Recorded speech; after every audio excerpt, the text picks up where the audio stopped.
ಕೆಳಗರೆ ಕಾರ್ಯಕ್ರಮಕ್ಕೆ ಸ್ವಾಗತ. ಕಣಾಯು ಚಿರಾಯು ಈ ಸರಣಿಯ ಈ ಅವಧಿಯ ಕೊನೆಯ ಕಂತಿನಲ್ಲಿ ನಾವಿದ್ದೇವೆ.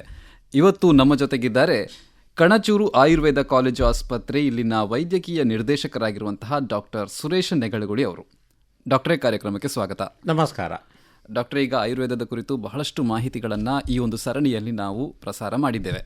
ಇವತ್ತಿನ ಈ ಒಂದು ಕಂತಿನಲ್ಲಿ ಮತ್ತಷ್ಟು ಮಾಹಿತಿಯನ್ನು ನಮ್ಮ ಕೇಳುಗರಿಗೆ ನೀಡೋಣ. ಖಂಡಿತವಾಗಿ. ಈಗ ಆಯುರ್ವೇದದ ಬಗ್ಗೆ ಹೇಳೋದಾದ್ರೆ, ಈಗ ಸಾಮಾನ್ಯವಾಗಿ ಜನರಲ್ಲಿ ಒಂದು ನಂಬಿಕೆ ಇರುತ್ತೆ, ಅಂದರೆ ಇಂತಹ ಕಾಯಿಲೆಗಳಿಗೆ ಆಯುರ್ವೇದ ಒಳ್ಳೆಯದು, ಇಂತಹ ಕಾಯಿಲೆಗಳಿಗೆ ಇಂಗ್ಲಿಷ್ ವೈದ್ಯ ಪದ್ಧತಿ ಒಳ್ಳೆಯದು ಅಂತ ಹೇಳಿ. ತಮ್ಮ ಪ್ರಕಾರ ಆಯುರ್ವೇದ ಗುಣಪಡಿಸುವಂತಹ ಕೆಲವೊಂದು ಆರೋಗ್ಯ ಸಮಸ್ಯೆಗಳು ಯಾವುದೆಲ್ಲ, ಯಾವುದಕ್ಕೆಲ್ಲ ಆಯುರ್ವೇದ ಉತ್ತಮವಾದಂತಹ ಒಂದು ವೈದ್ಯ ಪದ್ಧತಿ ಅಂತ ತಾವು ಹೇಳ್ತೀರಾ? ಜನಮಾನಸದಲ್ಲಿ ಸಹ ಈ ಒಂದು ವೈಪರೀತ್ಯತೆ ಇದೆ. ಅಸಲಿಗೆ ಕಾಯಿಲೆ ಅನ್ನುವಂಥದ್ದು ಅದರಲ್ಲಿ ಎರಡು ಭೇದಗಳು ಅಥವಾ ಪ್ರಕಾರಗಳು ಇಲ್ಲ.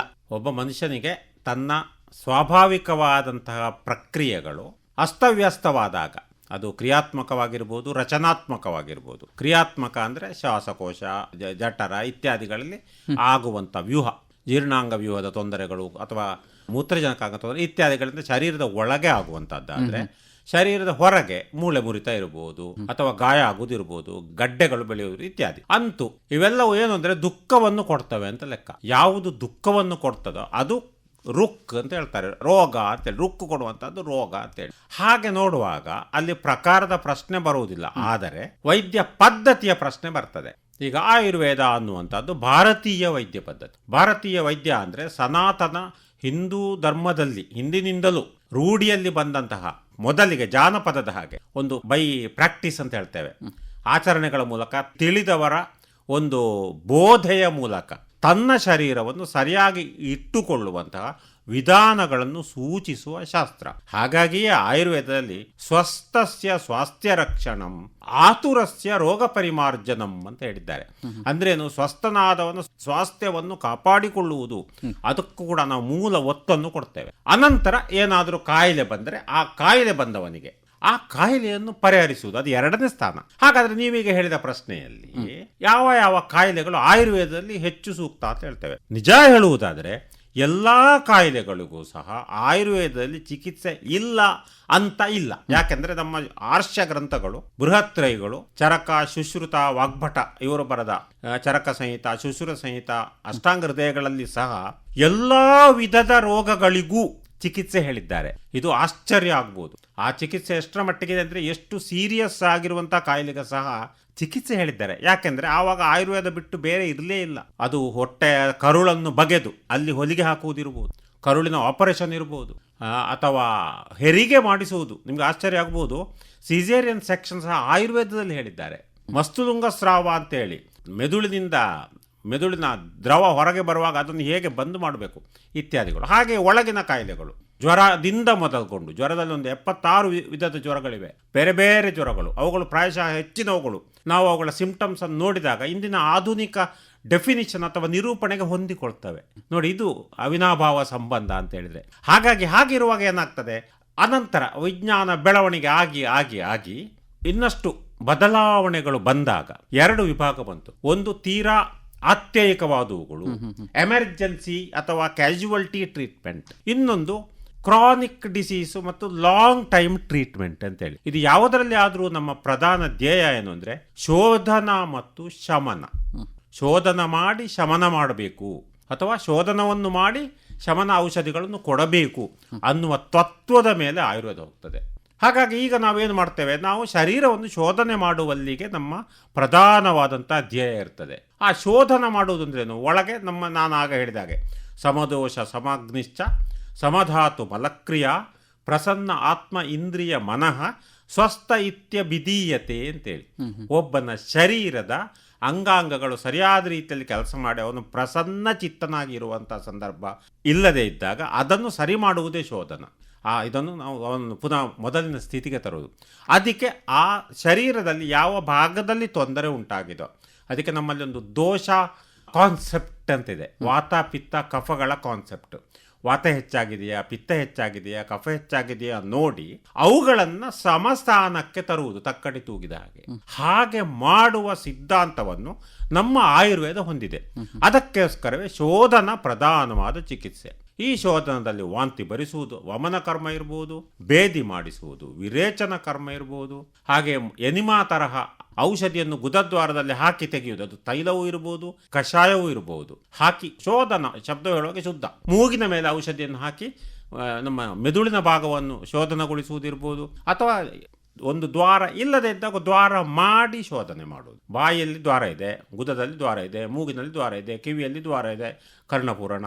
ಹಾಗಾದರೆ ದ್ವಾರ ಇಲ್ಲದೆ ಎಲ್ಲಿ ಒಂದು ಶರೀರದಲ್ಲಿ ಒಂದು ಕಡೆ ಏನೋ ತೊಂದರೆ ಆದಾಗ ಅಲ್ಲಿ ದ್ವಾರ ಮಾಡಿ, ಅಂದರೆ ಚುಚ್ಚಿ ರಕ್ತವನ್ನು ತೆಗೆಯುವುದು, ಅದಕ್ಕೆ ರಕ್ತ ಮೋಕ್ಷಣ ಅಂತ ಹೇಳ್ತೇವೆ. ಹೀಗೆ ಇವುಗಳು ಶೋಧನೆಗೆ ಸಂಬಂಧಪಟ್ಟ ವಿಷಯಗಳು. ಶೋಧನ ಅಂದರೆ ಏನಿಲ್ಲ, ಸಮವಾದ ಸ್ಥಾನಕ್ಕೆ ತಂದು ಇಡುವಂಥದ್ದು. ಅನಂತರ ನಾವು ಶಮನ, ಶೋಧನ ಅನಂತರಂ ಶಮನೈರ್ ಜಯೇತ್ ಅಂತೇಳಿ ಶಮನ ಮಾಡಬೇಕು. ಶಮನ ಬೇರೆ ಬೇರೆ ಸಿಂಪ್ಟಮ್ಯಾಟಿಕ್ಕು. ಅದುವೇ ಆಧುನಿಕಕ್ಕೂ ಆಯುರ್ವೇದದಲ್ಲಿರುವ ವ್ಯತ್ಯಾಸ. ಆಧುನಿಕ ವೈದ್ಯ ಪದ್ಧತಿಯಲ್ಲಿ ನಾವು ಶೋಧನ ಅನ್ನುವುದಕ್ಕಿಂತಲೂ ನೇರವಾಗಿ ಸಿಂಪ್ಟಮ್ಯಾಟಾಲಜಿ ಮೇಲೆ ಹೋಗ್ತೇವೆ. ಆಯುರ್ವೇದದಲ್ಲಿ ಸಿಂಪ್ಟಮ್ಯಾಟಾಲಜಿಗೆ ಅದರ ಒಟ್ಟಿಗೆ ಹೋಗ್ತೇವೆ. ಮೊದಲು ಆ ರೂಟ್ ಕಾಸ್, ಅದರ ಬುಡವನ್ನು ತೆಗಿತಾ ತೊಂದರೆ, ಈಗ ಒಂದು ತೊಂದರೆ ಆಗ್ತಾ ಇರ್ತದೆ, ತಲೆನೋವು ಬರ್ತಾ ಇದೆ, ಹೊಟ್ಟೆ ನೋವು ಬರ್ತಾ ಇದೆ, ಜ್ವರ ಕುದೀತಾ ಇದೆ ಇತ್ಯಾದಿ ಇದ್ದಾಗ ಅವ ಶಮನ ಮಾಡುವುದು ಸಹ ಬೇಕಾಗ್ತದೆ. ಹಾಗೆ ಶೋಧನ ಮತ್ತು ಶಮನ ಮಾಡುವುದು, ಈ ನಿಟ್ಟಿನಲ್ಲಿ ಯೋಚನೆ ಮಾಡಿದರೆ ಈಗಿನ ಕಾಲಘಟ್ಟದಲ್ಲಿ ನಮ್ಮ ಆಯುರ್ವೇದದಲ್ಲಿ ಹೆಚ್ಚಾಗಿ ಕ್ರಾನಿಕ್ ಡಿಸೀಸ್ಗಳಿಗೆ ಅಥವಾ ಹಳೆಯ ಕಾಯಿಲೆಗಳಿಗೆ ಹೆಚ್ಚು ಉಪಯುಕ್ತವಾದ ಚಿಕಿತ್ಸೆಯನ್ನು ಆಯುರ್ವೇದ ಹೊಂದಿದೆ. ಈಗ ನಾವು ಕ್ರಾನಿಕ್ ಡಿಸೀಸ್ ಬಗ್ಗೆ ಮಾತನಾಡುವುದಕ್ಕಿಂತ ಸ್ವಲ್ಪ ಮುಂಚೆ ತಾವು 3 ದೋಷಗಳನ್ನ ಹೇಳಿದ್ರಿ, ಕಫ, ವಾತ, ಪಿತ್ತ ಅಂತ ಹೇಳಿ. ಇದನ್ನ ಹೇಗೆ ಗುರುತಿಸಲಾಗುತ್ತೆ? ಇದಕ್ಕೇನಾದ್ರೂ ಈಗ ಡಯಾಗ್ನೋಸಿಸ್ ಅಂತ ನಾವು ಹೇಳ್ತೇವೆ, ಇದನ್ನ ಹೇಗೆ ಆಯುರ್ವೇದದಲ್ಲಿ ಮಾಡಲಾಗುತ್ತೆ? ವಾತ, ಪಿತ್ತ, ಕಫ ಅನ್ನುವಂಥದ್ದು ಅದೇನು ಕಣ್ಣಿಗೆ ಕಾಣುವ ಈ ಕೆಮ್ಮಿದ್ರೆ ಬರುವ ಕಫವೂ ಅಲ್ಲ, ಅಥವಾ ನಮ್ಮ ದ್ವಾರಗಳಲ್ಲಿ ಹೋಗುವ ಗಾಳಿಯೂ ಅಲ್ಲ, ಹೊಟ್ಟೆಯಲ್ಲಿ ಆಗುವಂಥ ಅಂಥದ್ದು ಉರಿ ಇತ್ಯಾದಿ ಪಿತ್ತವೂ ಅಲ್ಲ. ಅದರ ಬದಲಾಗಿ ಅದೇ ಗುಣವನ್ನು ಹೊಂದಿರುವಂಥದ್ದು. ವಾತ, ಪಿತ್ತ, ಕಫಗಳಿಗೆ ವಿಶಿಷ್ಟವಾದ ಸ್ಥಾನಗಳನ್ನು ಹೇಳಿದ್ದಾರೆ. ವಾತಕ್ಕೆ ವಿಶೇಷವಾಗಿ ಶರೀರದಲ್ಲಿ ಕೆಳಭಾಗದಲ್ಲಿ, ಅಧೋಭಾಗ ಉದರ, ಕರುಳಿನ ಕೆಳಭಾಗ ಇತ್ಯಾದಿಗಳೆಲ್ಲ ವಾತದ ಸ್ಥಾನಗಳು. ಹಾಗೆಂತೇಳಿ ಅದು ಇಡೀ ಶರೀರ ತಿರುಗ್ತದೆ ಅನ್ನುವ ಸತ್ಯ ಸುಳ್ಳಾಗುವುದಿಲ್ಲ. ಹಾಗೆ ಪಿತ್ತವು ಮಧ್ಯದಲ್ಲಿ, ನಾಭಿಯ ಅಂದರೆ ಹೊಕ್ಕುಳಿನ ಸುತ್ತಮುತ್ತಲಿನ ಅಂಗಾಂಗಗಳ ಆ ಜಾಗದಲ್ಲಿ ಪಿತ್ತ, ಮೇಲಿನ ಶ್ವಾಸಕೋಶದ ಭಾಗಗಳಲ್ಲಿ ಕಫ ಸಂಚಿತವಾಗಿರುವಂತಹದ್ದು ಅಂತ ಲೆಕ್ಕ. ಆ ಸಂಚಿತವಾದ ಯಾಕೆ ಕಫ, ವಾತ, ಪಿತ್ತಗಳು ಏನು ತೊಂದರೆ ಕೊಡುವಂಥದ್ದಲ್ಲ, ಶರೀರಕ್ಕೆ ಧಾರಣಾತ್ದಾತವ, ನಮ್ಮ ಶರೀರವನ್ನು ಧಾರಣೆ ಮಾಡಲಿಕ್ಕೆ ಬೇಕಾದ 3 ಪಿಲ್ಲರ್ಗಳು, ಸ್ತಂಭಗಳು, ಅವುಗಳು ಸರಿಯಾದ ಕ್ರಮದಲ್ಲಿ ಇದ್ದಾಗಲೇ ಅದು ಸರಿ ಆಗ್ತದೆ. ಹಾಗೆ ಆ ಶ್ಲೇಷ್ಮ ಅಥವಾ ಕಫ ಶ್ಲಿಷ್ಮ ಅಂತೇಳಿ ನಾವೇನು ಲಿಂಫ್ಯಾಟಿಕ್ಸ್ ಅಂತ ಹೇಳ್ತೇವೆ. ಲಿಂಫ್ಯಾಟಿಕ್ ಇಲ್ಲದೆ ಶರೀರ ಪೋಷಣೆ ಆಗುವುದಿಲ್ಲ, ಮೆಟಬಾಲಿಸಮ್ ಆಗುವುದಿಲ್ಲ ಅಂತ ಲಿಂಫ್ಯಾಟಿಕ್ಸ್ನ ಕೆಲಸವನ್ನು ಮಾಡುವಂಥದ್ದು ಕಫ. ಆದರೆ ಜೀರ್ಣ ಇತ್ಯಾದಿಗಳನ್ನು ಮಾಡಿ ಡೈಜೆಷನ್ ಮಾಡಿ ಅದು ಸಹ ಮೆಟಬಾಲಿಸಮ್ಗೆ ಪ್ರಯೋಜನ ಆಗುವಂಥದ್ದು ನಮ್ಮ ಹೊಟ್ಟೆ ಭಾಗದಲ್ಲಿದೆ, ಅದು ಪಿತ್ತ ಅಂತ ಗ್ರಹಿಸಲ್ಪಡ್ತದೆ. ಮತ್ತೆ ನಮ್ಮ ಮಲಿನವಾದ ಅನಗತ್ಯವಾದಂಥ ವೇಸ್ಟ್ ಪ್ರಾಡಕ್ಟ್ಗಳನ್ನು ಹೊರಗೆ ಹಾಕಿ ಶರೀರವನ್ನು ಸಮಾನವಾಗಿ ಕಾಯ್ದುಕೊಳ್ಳುವಂತಹ ವಾಯು ಅನ್ನುವಂಥದ್ದು ವಾತದೋಷ ಆಗಿರ್ತದೆ. ಅದು ಬೇರೆ ಬೇರೆ ನಮ್ಮ ಉಸಿರಾಟದ್ದು ವಾಯುವೇ, ಅದು ವಾತವೇ. ಹಾಗೆ ನಮ್ಮ ಮಲದ ಒಂದು ಹೊರಹಾಕುವುದು ವಾತವೇ. ಇತ್ಯಾದಿ ಬೇರೆ ಬೇರೆ ಶರೀರದಲ್ಲಿ ಬೇರೆ ಬೇರೆ ಸ್ಥಾನಗಳನ್ನು ಹೇಳಿದ್ದಾರೆ. ಹಾಗಾದರೆ ಲಕ್ಷಣ ಅಂದರೆ ಏನು? ವಾತಕ್ಕೆ ಒಂದಷ್ಟು ಮನುಷ್ಯನ ಇರುವ ಲಕ್ಷಣಗಳಿವೆ, ಪಿತ್ತಕ್ಕೆ ಒಂದಷ್ಟು ಲಕ್ಷಣಗಳಿವೆ, ಕಫಕ್ಕೆ ಒಂದಷ್ಟು ಲಕ್ಷಣಗಳಿವೆ. ವಾತ ಇದ್ದವ ಅವನು ಸ್ವಲ್ಪ ಚುರುಕಾಗಿರ್ತಾನೆ, ತೆಳ್ಳಗೆ ಬೆಳ್ಳಗೆ ಇರ್ತಾನೆ, ಹಾಗೆ ಅವನು ಏನು ಆಕ್ಟಿವಿಟೀಸ್ಗಳಲ್ಲಿ ಕ್ರಿಯಾಶೀಲನಾಗಿರ್ತಾನೆ. ಇದು ವಾತದ ಗುಣಗಳು, ಸರಗುಣಗಳು. ಪಿತ್ತದ ಗುಣಗಳಲ್ಲಿ ಏನಿರ್ತದೆ? ಬೆಂಕಿ ಹಾಗೆ, ಅದು ಖಾರ, ಕಟು ಇತ್ಯಾದಿಗಳಿಂದ ತುಂಬಿದ ಯೋಚನಾ ಲಹರಿಯನ್ನು ಹೊಂದಿರುವ ವ್ಯಕ್ತಿ ಆಗಿರ್ತಾನೆ. ಹಾಗೂ ಕೆಂಪು ಅನ್ನುವಂಥದ್ದು ಹೇಗೆ ಹಾಗೆ ರಕ್ತದಷ್ಟು ಚುರುಕಾಗಿರುವಂತಹ ಜೀರ್ಣಕ್ರಿಯೆ ಇತ್ಯಾದಿಗಳಲ್ಲಿ ಬಹಳ ವೇಗವಾಗಿ ನಡೆಯುವಂಥ ಪ್ರಕೃತಿಯ ಮೇಲೆ ಬರ್ತಾ ಇದು. ಕಫ ಏನಾಗ್ತದೆ? ಅದು ಶ್ಲೇಷ್ಮ. ಹಾಗಾಗಿ ಏನಾಗ್ತದೆ? ಸ್ವಲ್ಪ ಉದಾಸೀನ ಜಾಸ್ತಿ, ಜಡತ್ವ ಜಾಸ್ತಿ, ಗೌರವ ಜಾಸ್ತಿ, ಗೌರವ ಅಂದರೆ ಭಾರ ಜಾಸ್ತಿ ಇತ್ಯಾದಿ ಗುಣಗಳನ್ನು ಆ ವಾತ, ಪಿತ್ತ, ಕಫಗಳ ಗುಣಗಳನ್ನು ಹೇಳಿದ್ದಾರೆ. ಇಲ್ಲಿ ಆ ಗುಣಗಳು ಶರೀರದಲ್ಲಿ ಬರುವ ಪ್ರಕೃತಿ ಅಂದರೆ ಕೆಲವು ವ್ಯಕ್ತಿಗಳಲ್ಲಿ ಕೆಲವು ದೋಷಗಳು ಹೆಚ್ಚು ಕಡಿಮೆ ಆದಾಗ ನಮಗೆ ಫೈಂಡ್ ಔಟ್ ಮಾಡಲಿಕ್ಕೆ ಇರುವಂಥದ್ದು. ಅದರ ಆಧಾರದಲ್ಲಿ ನಾವೇನು ಮಾಡ್ಬೋದು? ಚಿಕಿತ್ಸೆಯನ್ನು ಮಾಡ್ಬೋದು. ಒಂದು ಕಾಯಿಲೆಯಲ್ಲಿ ನಾವು ನಾಡಿಯನ್ನು ನೋಡಿ ವಾತ ಹೆಚ್ಚಾಗಿದೆಯಾ, ಪಿತ್ತ ಹೆಚ್ಚಾಗಿದೆಯಾ, ಕಫ ಹೆಚ್ಚಾಗಿದೆಯಾ ಅಂತ ನೋಡ್ತೇವೆ. ಅದರ ಆಧಾರದಲ್ಲಿ ಯಾವುದು ಹೆಚ್ಚಾಗಿದೆ ಅಂತ ಕಾಣ್ತದೆ ಅದನ್ನು ನಾವು ಸಮಾನಕ್ಕೆ ತರುವುದಕ್ಕೆ ಬೇಕಾದ ಚಿಕಿತ್ಸೆಯನ್ನು ಮಾಡ್ತೇವೆ. ಹಾಗಾಗಿ ಏನು ಹೇಳ್ತೇವೆ ಅಂದರೆ ವೃದ್ಧಿ ಸಮಾನಂ ಸರ್ವೇಷಾಂ ವಿಪರೀತೈ, ಅದನ್ನು ಇಳಿಸುವಂಥದ್ದು ವಿಪರೀತವಾದಂಥ ಪ್ರಕೃತಿ ಆಗಿರ್ತದೆ ಅಂತೇಳಿ ಹಾಗೆ ಹೇಳ್ತಾರೆ. ಹಾಗಾಗಂತೂ ಆ ದೋಷಗಳನ್ನು ನಾವು ಸಮಾನ ಸ್ಥಿತಿ, ದೋಷ ಅಂದರೆ ಅಷ್ಟೇ ಕಣ್ಣಿಗೂ ಕಾಣುವುದಿಲ್ಲ, ಅದು ನೀವು ಹೇಳಿದಾಗ ಯಾವುದೇ ರೀತಿಯ ಇದಿಲ್ಲ, ಕೇವಲ ನಾವು ಆ ಚಟುವಟಿಕೆಗಳು ಮತ್ತು ಲಕ್ಷಣಗಳ ಆಧಾರದ ಮೇಲೆ ನೋಡ್ಬೋದು ಅಷ್ಟೇ. ಅದು ದೋಷದ ಇದು. ಆ ದೋಷಕ್ಕನುಸಾರವಾಗಿ ಪುನಃ ಆ ಪಂಚಕರ್ಮಗಳಲ್ಲಿ ಆಯ್ಕೆಗಳಿವೆ, ಆ ಆಯ್ಕೆಗಳನ್ನು ನಾವು ಮಾಡಬೇಕಾಗ್ತದೆ. ಈಗ ದೀರ್ಘಕಾಲೀನ ಸಮಸ್ಯೆಗಳಿಗೆ ಬಂದಾಗ ಈ ಎಲ್ಲ ದೋಷಗಳಿಂದ ದೀರ್ಘಕಾಲೀನ ಸಮಸ್ಯೆಗಳು ಬರುತ್ತಾ ಹೇಗೆ? ಹೌದೌದು, ದೀರ್ಘಕಾಲೀನ ಸಮಸ್ಯೆಗಳಿಗೆ ಎಲ್ಲ ದೋಷಗಳು ಇರ್ತವೆ. ಹೆಚ್ಚಾಗಿ ದೀರ್ಘಕಾಲೀನ ಸಮಸ್ಯೆಗಳಲ್ಲಿ ಒಂದು ವಿಶೇಷತೆ ನಾನು ಹೇಳ ಬಯಸ್ತೇನೆ. ಒಂದು ಅಕ್ಕಿಯಿಂದ ಒಂದು ಅನ್ನ ಅಲ್ಲ ಅಂತ ಒಂದು ಗಾದೆ ಇದೆ. ಹಾಗೆಯೇ ಇಲ್ಲಿ ಹಲವು ಸೇರಿದಾಗ ಮಾತ್ರ ಅದೊಂದು ಸಮಷ್ಟಿ ಆಗ್ತದೆ. ಆ ಸಮಷ್ಟಿ ಅಂದರೆ ಇಲ್ಲಿ ಏನು, ನಿಮಗೆ ವಾತವೂ ತೊಂದರೆಗೊಳಗಾಗಿರ್ತದೆ, ವ್ಯತ್ಯಾಸ ಆಗಿರ್ತದೆ, ಪಿತ್ತವೂ ವ್ಯತ್ಯಾಸಕ್ಕೊಳಗಾಗಿರ್ತದೆ, ಕಫವೂ ವ್ಯತ್ಯಾಸಕ್ಕೊಳಗಾಗಿರ್ತವೆ. ಅದು ತರತಮ ಭಾವದಿಂದ ಒಂದು ಹೀನ ಆಗಿರ್ಬೋದು, ಇಲ್ಲದ್ರೆ ವೃದ್ಧಿ ಆಗಿರ್ಬೋದು, ಉಚ್ಚತರ ಅಂತ ಹೇಳಿದಾಗೆ ಅದರ ಪ್ರಮಾಣವನ್ನು ಅನಲೈಸಿಸ್ ಮಾಡೋದು ವೈದ್ಯನ ಬುದ್ಧಿವಂತಿಕೆ. ವಾತ ಪಿತ್ತ ಕಫಗಳ ತರತಮ ಭಾವಗಳಿಂದ 64 ವಿಧದ ಪರ್ಮುಟೇಷನ್ಸ್ ಇದೆ ಆಯುರ್ವೇದದಲ್ಲಿ. ಅಂದರೆ ಆ ಒಂದು ಬೇರೆ ಬೇರೆ ಲಕ್ಷಣಗಳು ಒಬ್ಬ ವ್ಯಕ್ತಿಗೆ. ಆವಾಗ ನಿರ್ದಿಷ್ಟವಾಗಿ ಅವನು ಏನಾಗಿದೆ, ವಾತ ಉಚ್ಚತರ, ಕಫ ಹೀನತರ, ಪಿತ್ತ ಮಧ್ಯಮ, ಹೀಗೆಲ್ಲ ಬರ್ಬೋದು, ತುಂಬ ಇದೆ ಅದು. ಅಂತೂ ಇಲ್ಲಿ ಏನು ಅಂದರೆ ಆ ದೋಷಗಳ ಏರುಪೇರುಗಳು ಎಲ್ಲವೂ ಸೇರಿದಾಗಲೇ ನೀವು ಹೇಳಿದ ದೀರ್ಘಕಾಲೀನ ವ್ಯಾಧಿಗಳು ತೊಂದರೆಗೊಳಗಾಗ್ತವೆ. ಕೇವಲ ಏಕದೋಷ ವ್ಯಾಧಿಯಾಗಿ ದೀರ್ಘಕಾಲದಿಂದ ಇರುವುದು ಪಕ್ಷಾಘಾತದಂಥ ಕಾಯಿಲೆಗಳಿವೆ. ಆದರೂ ಪಕ್ಷಾಘಾತ ಅಂದರೆ ವಾತ, ಇದು ಪ್ಯಾರಲೈಸಿಸ್ ಅಂತ ಹೇಳ್ತೇವೆ. ಹಾಗೆ ಹಲವಾರು ಕಾಯಿಲೆಗಳನ್ನು ನಾವು ಲೆಕ್ಕ ಹಾಕಿದಾಗ ಹೆಚ್ಚಾಗಿ ನಮ್ಮ ಆಯುರ್ವೇದದಲ್ಲಿ ಸವಾಲಾಗಿ ಪರಿಣಮಿಸುವುದು ಒಂದು ವಾತದ ಕಾಯಿಲೆಗಳು, ಇನ್ನೊಂದು ನಮ್ಮ ಜೀರ್ಣಾಂಗ ವ್ಯೂಹದ ತೊಂದರೆಗಳು, ಇನ್ನೊಂದು ಮಾನಸಿಕವಾದ ವಿಭಾಗದ ತೊಂದರೆಗಳು. ಇದು ಹೆಚ್ಚಾಗಿ ನಮಗೆ ಆಯುರ್ವೇದದಲ್ಲಿ ಹೆಚ್ಚು ಚಿಕಿತ್ಸೆಗೆ ನಾವು ಬಳಸಿಕೊಳ್ಳುವಂತಹ ಅಥವಾ ಚಿಕಿತ್ಸೆಗೆ ಒಗ್ಗುವಂತಹ, ಚಿಕಿತ್ಸೆಗೆ ಒಳಗಾಗುವಂತಹ ಕಾಯಿಲೆಗಳು ಅಂತ ಹೇಳ್ಬೋದು. ಆ ವಾತದ ಕಾಯಿಲೆಗಳಲ್ಲಿ ತುಂಬ ಇದೆ. ಹಾಗೆ ಪಿತ್ತದ ಕಾಯಿಲೆಗಳಲ್ಲಿಯೂ ಬೇರೆ ಬೇರೆ ಪ್ರಕಾರಗಳಿವೆ, ಮತ್ತು ಕಫದ ಕಾಯಿಲೆಗಳು ಹಾಗೆ ಹೇಳ್ಬೋದು. ಈಗ ಒಂದೊಂದಾಗಿ ಕಾಯಿಲೆಗಳ ಬಗ್ಗೆ ಮಾತನಾಡೋದಾದ್ರೆ, ಸಾಮಾನ್ಯವಾಗಿ ಈಗಿನ ಸಮಯದಲ್ಲಿ ದೀರ್ಘಕಾಲೀನ ಕಾಯಿಲೆಗಳು ಅಂತ ಹೇಳಿದ್ರೆ ಮಧುಮೇಹ, ರಕ್ತದೊತ್ತಡ, ಇದರ ಬಗ್ಗೆ ಆಯುರ್ವೇದ ಏನು ಹೇಳುತ್ತೆ? ಮಧುಮೇಹದಲ್ಲಿ ನೋಡಿ, ಪ್ರಮೇಹದಲ್ಲಿ 18 ಪ್ರಕಾರದ ಮೇಹಗಳನ್ನು ಹೇಳಿದ್ದಾರೆ, ಬೇರೆ ಬೇರೆ ರೀತಿಯ ಮೇಹಗಳು. ಪ್ರಮೇಹ ಅಂದರೆ ಮೂತ್ರಜನಕಾಂಗದಲ್ಲಿ ಉಂಟಾಗುವ ತೊಂದರೆ. ಮೂತ್ರಜನಕಾಂಗದಲ್ಲಿ ಮೂತ್ರೋತ್ಪತ್ತಿ ಅಥವಾ ಮೂತ್ರದ ಸಾಂದ್ರತೆಗಳ ವ್ಯತ್ಯಾಸ ಆಗಿ ಉಂಟಾಗುವ ಹಲವಾರು ನಿರ್ಣಯಗಳಿದೆ. ಅದರಲ್ಲಿ ಮಧುಮೇಹ ಅನ್ನುವಂಥದ್ದು ಬಹಳ ಹೆಚ್ಚು ಒತ್ತು ಕೊಡುವಂಥ ಕಾಯಿಲೆ ಆಗಿರ್ತದೆ. ಮಧುಮೇಹ ಅಂದರೆ ನಾವು ಆಡು ಭಾಷೆಯಲ್ಲಿ ಹೇಳಿದರೆ ಮೂತ್ರದಲ್ಲಿ ಜೇನಿನ ಹಾಗೆ ಇರುವಂಥದ್ದು ಅಷ್ಟೇ, ಸಿಹಿ ಮೂತ್ರ ಅಂತೇಳಿ. ಇಲ್ಲಿ ಆಗಿರುವಂಥದ್ದು ನಮಗೆ ಗೊತ್ತಿರುವ ಹಾಗೆ ಅಗ್ನ್ಯಾಶಯದ ತೊಂದರೆಗಳು. ಹಾಗಾಗಿಯೇ ಈ ಮಧುಮೇಹದಂಥ ಕಾಯಿಲೆಗಳಲ್ಲಿ ನಮ್ಮ ಚಿಕಿತ್ಸಾ ಸೂತ್ರ ಏನು ಅಂದರೆ, ಮಧುಮೇಹವನ್ನು ಅಲ್ಲಿಗೆ ಅರೆಸ್ಟ್ ಮಾಡಲಿಕ್ಕೆ ಆಗುವುದಿಲ್ಲ. ಶಮನಕಾರಿ ಔಷಧಿಗಳು ಆಯುರ್ವೇದದಲ್ಲಿ ಹೆಚ್ಚು ನಮ್ಮ ಸೂತ್ರವಾಗಿ ಉಳಿದಿಲ್ಲ. ಬದಲಾಗಿ ಆ ಅಗ್ನ್ಯಾಶಯಕ್ಕೆ ನಾವು ಹೆಚ್ಚು ಇನ್ಸುಲಿನ್ನನ್ನು ಉತ್ಪತ್ತಿ ಮಾಡುವ ಅಂತಹ ಒಂದು ಶಕ್ತಿಯನ್ನು ಕೊಡುವ ಔಷಧಿ ಮೂಲಗಳು ಇವೆ ನಮ್ಮಲ್ಲಿ. ಅಂಥ ಔಷಧಿ ಚಿಕಿತ್ಸೆಗಳು ಮತ್ತು ಯೋಗ ಪ್ರಾಣಾಯಾಮಗಳನ್ನು ಸಹ ಸೇರಿಸಿ ನಾವು ಮಧುಮೇಹಕ್ಕೆ ಚಿಕಿತ್ಸೆ ಮಾಡ್ತೇವೆ. ಮತ್ತು ಆ ಲಾಕ್ಷಣಿಕವಾಗಿ ನಾನು ಆಗ ಹೇಳಿದಾಗ ಎಲ್ಲದರಲ್ಲಿಯೂ ನಮ್ಮ ಸಿಂಪ್ಟಮ್ಯಾಟಿಕ್ ಟ್ರೀಟ್ಮೆಂಟ್ ಇದ್ದೇ ಇದೆ. ಹಾಗೆ ಅಂತೇಳಿ ಏಕಾಏಕಿ ನಮಗೆ ಕಡಿಮೆ ಮಾಡಿದಾಗ ಮಾಡುವ ಟೆಕ್ನಾಲಜಿ ಆಯುರ್ವೇದದಲ್ಲಿಲ್ಲ. ಆಯುರ್ವೇದದಲ್ಲಿ ಮೂತ್ರಜನಕಾಂಗವನ್ನು ಶಕ್ತಿಯುತ ಮಾಡಿ ಮೂತ್ರದ ಒಂದು ಆ ಕ್ರಿಯೆಗಳನ್ನು ಸರಿಯಾದ ರೀತಿಯಲ್ಲಿ ಮೂತ್ರೋತ್ಪತ್ತಿ ಇತ್ಯಾದಿಗಳು ಸರಿಯಾಗಿ ಆಗುವ ಹಾಗೆ ಮಾಡಿ ಅವನಿಗೆ ಬರುವ ಇತರ ತೊಡಕುಗಳಿಗೆ ಚಿಕಿತ್ಸೆ ಕೊಡ್ತಾ ಹೋಗಬೇಕಾಗ್ತದೆ. ಯಕೃತ್ತಿಗೆ ಇರ್ಬೋದು, ಆಮಾಶಯಕ್ಕೆ ಇರ್ಬೋದು, ಇತ್ಯಾದಿಗಳನ್ನು ಮಧುಮೇಹದಲ್ಲಿ ಮಾಡಬೇಕಾಗ್ತದೆ. ಹಾಗೆಯೇ ಕೊಲೆಸ್ಟ್ರಾಲ್ ಇನ್ನೊಂದು ದೊಡ್ಡ ತೊಂದರೆ. ಅಂದ್ರೇನು, ಕೊಬ್ಬು. ಈ ಕೊಬ್ಬಿನ ತೊಂದರೆಯಲ್ಲಿ ಆಗ ನಾನು ಹೇಳಿದಾಗ ವಾತಪಿತ್ತ ಕಫಗಳ ಪೈಕಿಯಲ್ಲಿ ಕಫ ಮತ್ತು ಪಿತ್ತಗಳು ವಿಚಿತ್ರವಾದ ರೀತಿಯಲ್ಲಿ ದಾರಿಯನ್ನು ಬದಲಾವಣೆ ಮಾಡುವಂಥದ್ದು. ಯಾಕಂದರೆ ಸ್ರೋತೋ ದುಷ್ಟಿ ಅಂತ ಹೇಳುವಲ್ಲಿ ನಮಗೆ ಒಂದು ತಿರ್ಯಗಮನ ಅಂತ ಇದೆ. ಆ ತಿರ್ಯಗಮನಕ್ಕೊಳಗಾದ ಅಂದರೆ ದಾರಿ ತಪ್ಪುವುದು. ಯಾವುದು ಕೊಬ್ಬಿನ ಅಂಶ ಇದೆ, ಕರಗಬೇಕಾದ ಕೊಬ್ಬು ಕರಗದೆ ಅದು ತನ್ನ ದಾರಿಯನ್ನು ತಪ್ಪಿ ಇನ್ನೊಂದು ಕಡೆಗೆ ಹೋಗುವುದು ಅಂತ ಹೇಳುವ ಅರ್ಥದಲ್ಲಿ ಈ ನಮ್ಮ ಕೊಲೆಸ್ಟ್ರಾಲ್ನ ಒಂದು ವಿಷಯ ಇರ್ತದೆ. ಅದು ವಿಶೇಷವಾಗಿ ಯಕೃತ್ ಮತ್ತು ಏನು ಹೇಳ್ತದೆ ನಮ್ಮ ಪಿತ್ತಕೋಶ, ಇದಕ್ಕೆ ಸಂಬಂಧಪಟ್ಟ ಕಾಯಿಲೆಯೇ ಆಗಿರ್ತದೆ. ನಮ್ಮಲ್ಲಿ ಸಹ ಕೊಬ್ಬಿನ ಬಗ್ಗೆ ಹೇಳಿದ್ದಾರೆ, ಮೇದೋಜೀರಕ ಗ್ರಂಥಿಯದ್ದು. ಅದಕ್ಕೆ ಮೇದೋಕೃತ ಕಾಯಿಲೆಗಳು ಅಂತ ಹೇಳ್ತಾರೆ. ಮೇಧಸ್ಸಿಗೆ ಸಂಬಂಧಪಟ್ಟದ್ದು.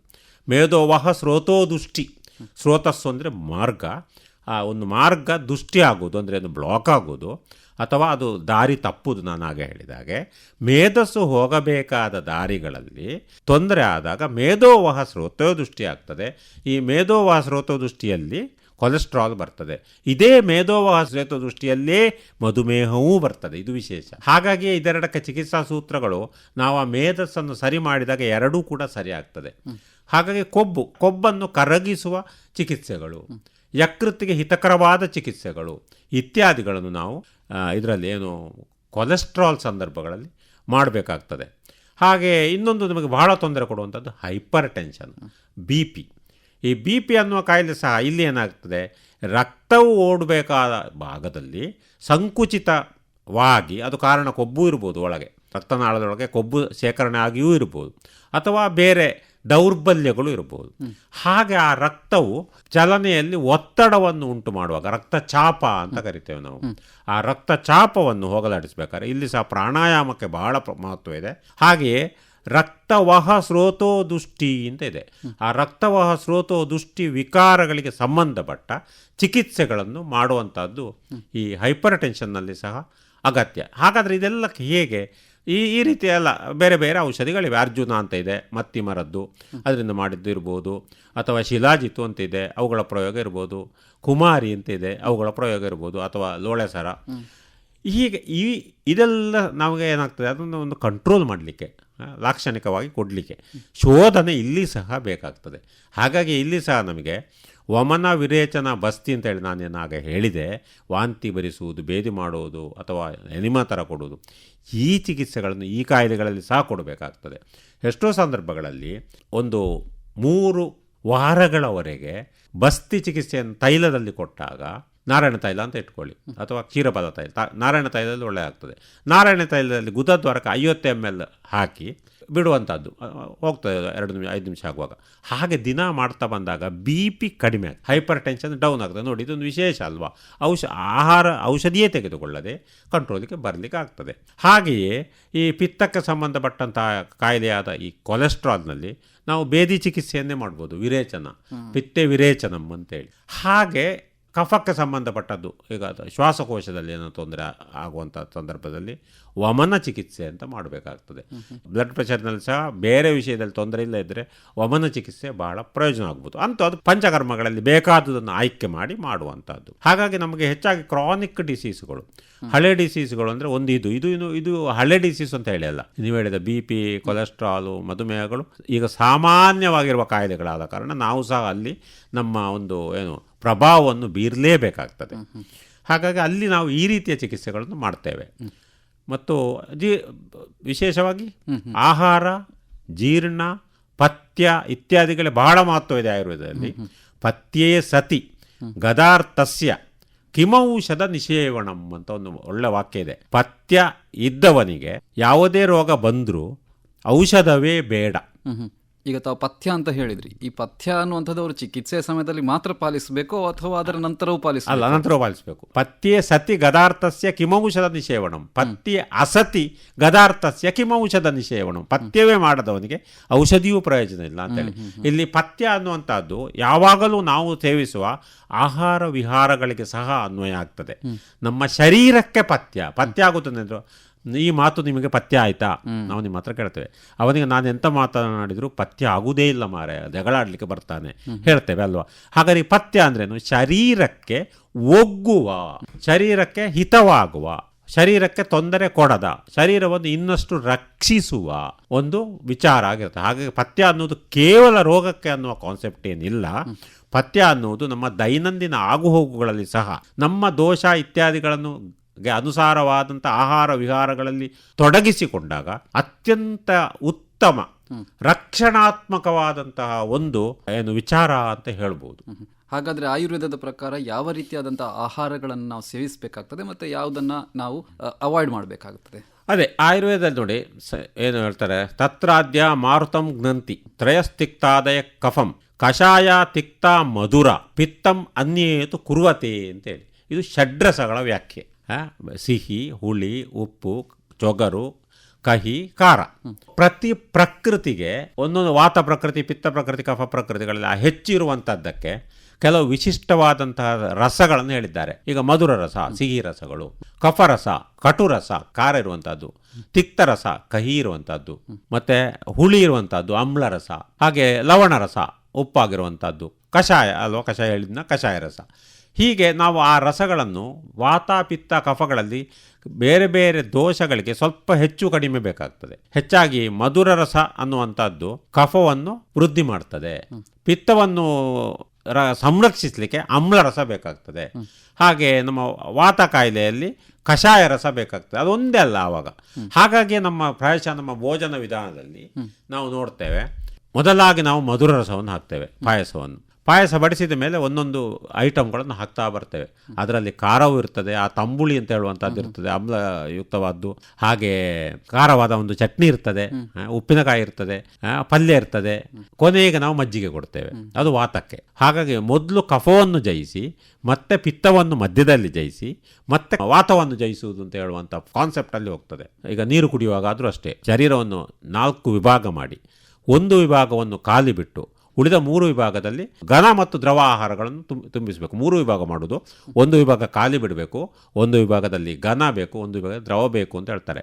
ಇದು ಸಹ ಆಹಾರದಲ್ಲಿ ನಾವು ಅನುಸರಿಸಬಹುದಾದಂಥ ಒಂದು ವಿಚಾರ ಅಂತ ಹೇಳ್ಬೋದು. ಅಂದರೆ ನಾವು ಊಟ ಮಾಡುವಾಗ ಮೂಗಿಗೆ ಬರುವಷ್ಟು ತಿನ್ನದೆ ಒಂದು ಕಾಲು 1/3 ಆಫ್ ದ ಸ್ಟಮಕ್, ಶರೀರದ ಒಂದು ಉದರದಲ್ಲಿ ಜಾಗವನ್ನು ಖಾಲಿ ಬಿಟ್ಟು ಆವಾಗಲೇ ಊಟ ಮಾಡಿ ಹೇಳ್ಬೇಕು ಅಂತೇಳಿ. ಹಾಗಾಗಿ ಯಾವುದಾದ್ರೂ ಫಂಕ್ಷನ್ಗಳಿಗೆ ನಾವು ಬಫೆಯಲ್ಲೆಲ್ಲ ಊಟ ಮಾಡುವಾಗಲೂ 1ರಿಂದ 10ರವರೆಗೂ ಹೋಗದೆ 1ರಿಂದ ಸೀದಾ 8, 9, 10ಕ್ಕೆ ಜಂಪ್ ಹೊಡೆಯುವಂಥದ್ದು ಆ ಕಾರಣದಿಂದ. ಅದು ತಿಳಿದವರು ಎಲ್ಲವನ್ನು ನೋಡಿ ಮುಕ್ಕುವುದಿಲ್ಲ, ಬದಲಾಗಿ ಸ್ವಲ್ಪ ಸ್ವಲ್ಪ ಜಾಗ ಬಿಡ್ತಾರೆ ಅಂತೇಳಿ. ಅದೊಂದು ಸೂತ್ರ. ಅಂದರೆ ಜಾಗ ನಾವು ಅಷ್ಟು ಖಾಲಿ ಬಿಡಬೇಕು ಅಂತೇಳಿ. ಹಾಗೆ ಆಹಾರದಲ್ಲಿ ಸಹ ಒಬ್ಬ ವ್ಯಕ್ತಿ ಕಫ ಪ್ರಧಾನದವನಾದರೆ ಅವನಿಗೆ ಕಟು ಅಂದರೆ ಖಾರ ಇರುವಂಥದ್ದು ತೆಕ್ಕೊಂಡ್ರೆ ತೊಂದರೆ ಆಗುವುದಿಲ್ಲ ಅಂತಲೂ ಒಂದು ಸೂತ್ರ ಇದೆ. ಯಾಕಂದರೆ ಅದು ಕರಗಿಸ್ತದೆ ಅಂತೇಳಿ ಕಟುವನ್ನು. ಅದೇ ಪಿತ್ತ ಇದ್ದವನಿಗೆ ಖಾರವನ್ನು ತಿಂದರೆ ಅದು ಇನ್ನಷ್ಟು ಉದ್ರೇಕ ಆಗ್ತದೆ. ಅವನಿಗೆ ಆಮ್ಲ ರಸಗಳು ಬೇಕು. ಪಿತ್ತವನ್ನು ಯಾವಾಗಲೂ ಶಾಂತಿ ಮಾಡೋದು ಆಮ್ಲ, ನಿಂಬೆ ಹುಳಿ ಉಪ್ಪಿನಕಾಯಿ ಇರ್ಬೋದು, ಹುಳಿ ಇರುವಂಥ ಪದಾರ್ಥಗಳಿರ್ಬೋದು ಇತ್ಯಾದಿ. ಹಾಗೆ ನಾವು ನಮ್ಮದು ಸ್ವಲ್ಪ ಮಟ್ಟಿಗೆ ಅಂದರೆ ನಮ್ಮ ಸಾತ್ಮ್ಯವನ್ನು ಹೊಂದಿಕೊಂಡು, ಸಾತ್ಮ್ಯ ಓಕಸಾತ್ಮ್ಯ ಅಂತ ಇದೆ. ಸಾತ್ಮ್ಯ ಅಂತ ಹೇಳಿದರೆ ಈಗ ಒಬ್ಬ ದಿನ ಮೀನು ಕೋಳಿ ತಿಂತಾನೆ, ಇನ್ನೊಬ್ಬನಿಗೆ ಅದು ಹತ್ತಿರ ಹೋದರೆ ಆಗೋದಿಲ್ಲ. ಅದು ಯಾಕೆಂದರೆ ಅವನಿಗೆ ಅದು ಸಾತ್ಮ್ಯ ಆಗಿದೆ. ತಿಂದು ಈಗ ವಿಷಕನ್ಯೆ ಅಂತ ಇದ್ದ ಹಾಗೆ, ವಿಷಕನ್ಯೆಗೆ ಸಣ್ಣ ಹುಟ್ಟಿದಾಗಲೇ ಒಂದೊಂದೇ ಡ್ರಾಪ್ ವಿಷವನ್ನು ಕೊಡ್ತಾ ಬಂದರೆ ಆ ಕನ್ಯೆಗೆ ಏನೂ ಆಗುವುದಿಲ್ಲ. ಬದಲಾಗಿ ಆ ಕನ್ಯೆ ಯಾರನ್ನಾರು ಕಚ್ಚಿದ್ರೆ ಅವನಿಗೆ ವಿಷ ಆಗ್ತದೆ ಅಂತ ಹಿಂದಿನ ಕಾಲದಲ್ಲಿ ರಾಜರು ಇರಿಸಿಕೊಳ್ತಿದ್ರಂತೆ. ಹಾಗೆ ಇಲ್ಲಿ ಸಹ ಆಹಾರಗಳು ಸಾತ್ಮ್ಯ ಆಗೋದು ಅಂದರೆ ಅದು ಒಗ್ಗುವುದು. ಆಗ ಒಗ್ಗಿ ಆದಮೇಲೆ ಏನಾಗ್ತದೆ, ಅವನಿಗೆ ಅದು ಏನೂ ಮಾಡುವುದಿಲ್ಲ ಅಂತೇಳಿ, ಅದು ವಿಶೇಷ. ಅದೇ ವಿಷಯವನ್ನು ನಾನು ತಗೊಂಡ್ರೆ, ಇನ್ನೊಬ್ಬ ಅದು ಸಾತ್ಮ್ಯ ಇಲ್ಲದವ ತಗೊಂಡ್ರೆ ಅವ ಮರುದಿವಸ ಹಾಸಿಗೆ ಹಿಡಿತಾನೆ ಅಂತೇಳಿ. ಹಾಗಾಗಿ ಹಲವಾರು ಕಾಯಿಲೆಗಳು ಬರಲಿಕ್ಕೆ, ಎಲರ್ಜಿ ಅಂತ ಕಾಯಿಲೆಗಳು ಎಷ್ಟೋ ಸರ್ತಿ ಬರುವುದು ಸಾತ್ಮ್ಯ ಅಲ್ಲದವರಿಗೆ. ಹಾಗಾಗಿ ನಮ್ಮ ಆಹಾರ ವಿಹಾರಗಳು ನಮ್ಮ ಶರೀರವನ್ನು ಹೊಂದಿಕೊಂಡಂತೆ, ನಮ್ಮ ಮನಸ್ಸಿನಲ್ಲಿ ನಮ್ಗೆ ಗೊತ್ತಿರ್ತಲ್ಲ ಹೀಗೆ ಅಂತೇಳಿ, ಅದಕ್ಕೆ ಸರಿಯಾಗಿ ನಾವು ಅದನ್ನು ಅಳವಡಿಸಿಕೊಂಡಾಗ ಏನು ತೊಂದರೆ ಆಗುದಿಲ್ಲ ಅಂತ ಹೇಳ್ಬೋದು. ಈಗ ಇಷ್ಟೊತ್ತು ದೈಹಿಕ ಆರೋಗ್ಯದ ಬಗ್ಗೆ ಮಾತಾಡಿದ್ವಿ ನಾವು. ಸಾಮಾನ್ಯವಾಗಿ ಈಗ ಮಾನಸಿಕ ಆರೋಗ್ಯದ ಬಗ್ಗೆ ಮಾತಾಡೋದಾದ್ರೆ ಒಂದು ಭಾವನೆ ಏನು ಅಂತ ಹೇಳಿದ್ರೆ, ಈ ಮಾನಸಿಕ ಆರೋಗ್ಯ ಅಥವಾ ಅದರ ಚಿಕಿತ್ಸೆ ಅನ್ನುವಂಥದ್ದು ತೀರಾ ಇತ್ತೀಚಿನ ಒಂದು ಬೆಳವಣಿಗೆ ಅಂತ ನಾವು ಅಂದ್ಕೊಳ್ತೇವೆ. ಈಗ ಆಯುರ್ವೇದದಲ್ಲಿ ಇದರ ಬಗ್ಗೆ ಏನಾದರೂ ಉಲ್ಲೇಖಗಳಿವೆಯಾ? ಮಾನಸಿಕದ ಬಗ್ಗೆ ಬಹಳಷ್ಟು ಇದೆ. ಆಯುರ್ವೇದ ಪ್ರಾಯಶಃ ಬಹಳಷ್ಟು ದುಡಿದಿದೆ ಮಾನಸಿಕದ ವಿಷಯದಲ್ಲಿ. ಮಾನಸ ರೋಗ ಅಂತ ಒಂದು ವಿಭಾಗವೇ ಇದೆ. ಅಲ್ಲಿ ಏನಾಗ್ತಂದ್ರೆ ಧೃತಿ ಸ್ಮೃತಿ ವಿಭ್ರಂಶನಾಗುವಂಥದ್ದು. ಮನುಷ್ಯ ಧೃತಿ ಸ್ಮೃತಿ ವಿಭ್ರಂಶನಾಗುವಂಥದ್ದು. ಅದೇನಾಗ್ತದೆ, ಅವನು ತಾಮಸ ಗುಣವನ್ನು ಹೊಂತಾನೆ ಅಂತೇಳಿ. ಮಹಾಗುಣಗಳು ಅಂತಿದೆ, ಸತ್ವ ರಜ ತಮ. ಸತ್ವರಜ ತಮಗಳಲ್ಲಿ ತಮೋಗುಣ ಆಧಿಕ್ಯವಾದಾಗ ಮತ್ತು ಅದಕ್ಕೆ ಕಾರಣಗಳು ಎಷ್ಟೋ ಸಂದರ್ಭಗಳಲ್ಲಿ ಇಂದ್ರಿಯಗಳಾಗಿದ್ದಾಗ, ಇಂದ್ರಿಯ ವೈಫಲ್ಯವಾದಾಗ, ಇಂದ್ರಿಯದ ಕಾರ್ಯ ವಿಮುಖವಾದಾಗ, ಅತತ್ವಾಭಿನಿವೇಶ ಅಂತ ಇದೆ ಒಬ್ಬ ವ್ಯಕ್ತಿಗೆ. ಅದಕ್ಕೆ ನಮ್ಮಲ್ಲಿ ಬಹಳಷ್ಟು ಮಹತ್ವ ಕೊಟ್ಟಿದ್ದಾರೆ. ಯಾವುದಕ್ಕೆ? ಧರ್ಮ, ಜಾಗೃತಿ, ಸಂಸ್ಕಾರ, ನಿಯಮಾವಳಿ, ನೀತಿ, ನಡವಳಿಕೆ ಇತ್ಯಾದಿ ಇತ್ಯಾದಿ ಇತ್ಯಾದಿ. ಅಂದ್ರೇನು, ಅವನು ತನ್ನ ಮನಸ್ಸಿನಲ್ಲಿ ಕೆಡುಕನ್ನು ಯೋಚನೆ ಮಾಡಿದಾಗ, ಕೆಟ್ಟದನ್ನು ಮಾಡಿದಾಗ, ಅಥವಾ ಯಾವುದೋ ರೀತಿಯಲ್ಲಿ ಮನಸ್ಸು ಎಡವಲ್ಪಟ್ಟಾಗ, ಅದಕ್ಕೆ ಇಂದ್ರಿಯದ ತನ್ಮಾತ್ರಗಳು ಕಾರಣ. ಕಣ್ಣು ನೋಡುವ ಕೆಲಸವನ್ನೇ ಮಾಡಬೇಕು, ಮೂಗು ವಾಸನೆಯನ್ನೇ ನೋಡಬೇಕು, ಕಿವಿ ಕೇಳುವುದನ್ನೇ ಕೇಳಬೇಕು. ಅದರ ಬದಲಾಗಿ ಅದು ಅದರ ವಿಪರೀತವಾದ ವಿಷಯಕ್ಕೆ ಹೋದಾಗ ಅದುವೇ ಹಾಳಾಗ್ತದೆ ಅಲ್ಲಿ ಆ ಇಂದ್ರಿಯ. ಅಂಥವುಗಳಿಗೆ ನಾವು ಇಂದ್ರಿಯ ದೃಷ್ಟಿ ಅಂತ ಕರಿತೇವೆ. ಅಂಥ ಇಂದ್ರಿಯ ದೃಷ್ಟಿಯಲ್ಲಿ ಏನಾಗ್ತದೆ, ಮೆದುಳನ್ನು ಮೊದಲಾಗಿ ಹಾಳು ಮಾಡುತ್ತದೆ. ಮೆದುಳನ್ನು ಮೊದಲಾಗಿ ಹಾಳು ಮಾಡಿದಾಗ ಅದು ಉನ್ಮಾದ ಬರ್ಬೋದು, ಅಪಸ್ಮಾರ ಬರ್ಬೋದು, ಅಥವಾ ಏನು ನಾವೇನು ಹೇಳ್ತೇವೆ ಅಪತಂತ್ರಕ ಅಂತ ಇದೆ. ಅಪತಂತ್ರಕ ಹಿಸ್ಟೀರಿಯಾ, ಡಿಪ್ರೆಷನ್ಗೆ ಒಳಗಾಗೋದು, ಅಥವಾ ಅಪತಾನಕ ಅಂತ ಬರ್ಬೋದು, ನಡುಕುವಿಕೆ, ಕಂಪವಾತ ಇತ್ಯಾದಿಗಳೆಲ್ಲ ಬರ್ಬೋದು. ಹಾಗೆ ಬರುವುದೆಲ್ಲ ಮನಸ್ಸಿನ ಅಸಮತೋಲನತೆಗಳು. ಮನಸ್ಸು ಅನ್ನುವಂಥದ್ದು 11ನೇ ಇಂದ್ರಿಯ. ಈ 10 ಇಂದ್ರಿಯಗಳ ಸರ್ಕಸ್ಸಿನಿಂದಾಗಿ 11ನೇ ಇಂದ್ರಿಯ ಅದು ಉಭಯ ಇಂದ್ರಿಯ, ಅದು ಕರ್ಮೇಂದ್ರಿಯವೂ ಹೌದು, ಜ್ಞಾನೇಂದ್ರಿಯವೂ ಹೌದು ಮನಸ್ಸು. ಅಂಥ ಮನಸ್ಸು ತನ್ನ ಹಾದಿಯನ್ನು ತಪ್ಪಿದಾಗ ಮನೋವಹ ಸ್ರೋತೋ ದುಷ್ಟಿ ಅಂತ ಕರಿತೇವೆ. ಮನಸ್ಸು ಹೋಗಬೇಕಾದ ಹೈವೇ ಹಾಳಾಗುವುದು, ಮನೋವಹ ಸ್ರೋತ ದೃಷ್ಟಿ. ಹಾಗೆ ಆದಾಗ ನೀವು ಇಲ್ಲಿ ಏನು ಅಪಸ್ಮಾರ ಎಷ್ಟೋ ಅದು ಬೈ ಬರ್ತ್ ಸಹ ಬರ್ಬೋದು. ಎಷ್ಟೋ ಸಂದರ್ಭದಲ್ಲಿ ಗರ್ಭಿಣಿ ಚರ್ಯ ಸರಿ ಇಲ್ಲದೆ ಬರ್ತದೆ. ಎಷ್ಟೋ ಸಂದರ್ಭದಲ್ಲಿ ತಂದೆ ತಾಯಿಗಳಿಗೆ ಇದ್ದಂಥ ಕಾಯಿಲೆಗಳು ಬರ್ತವೆ. ಇತ್ಯಾದಿಗಳೆಲ್ಲ ಇದ್ದಾಗ ಅವುಗೆ ಮಾನಸ ರೋಗಗಳು ಅಂತ ಕರಿತೇವೆ. ಅವುಗಳಿಗೆ ಸಹ ನಮ್ಮಲ್ಲಿ ಯಶಸ್ವಿಯಾದ ಚಿಕಿತ್ಸೆಗಳಿವೆ. ಯಾವ ರೀತಿಯಾದಂತಹ ಚಿಕಿತ್ಸೆಗಳನ್ನು ನೀಡಲಾಗುತ್ತೆ ತಮ್ಮಲ್ಲಿ? ಈಗ ಮಾನಸಿಕ ರೋಗಕ್ಕೆ ಸಂಬಂಧಪಟ್ಟ ಹಾಗೆ ಒಂದನೇದಾಗಿ ಅವನಿಗೆ ನಾವು ಹಿತ ತತ್ವವನ್ನು ಉಪದೇಶ ಮಾಡುವಂಥದ್ದು ಇದ್ದೇ ಇದೆ, ಕೌನ್ಸಿಲಿಂಗ್.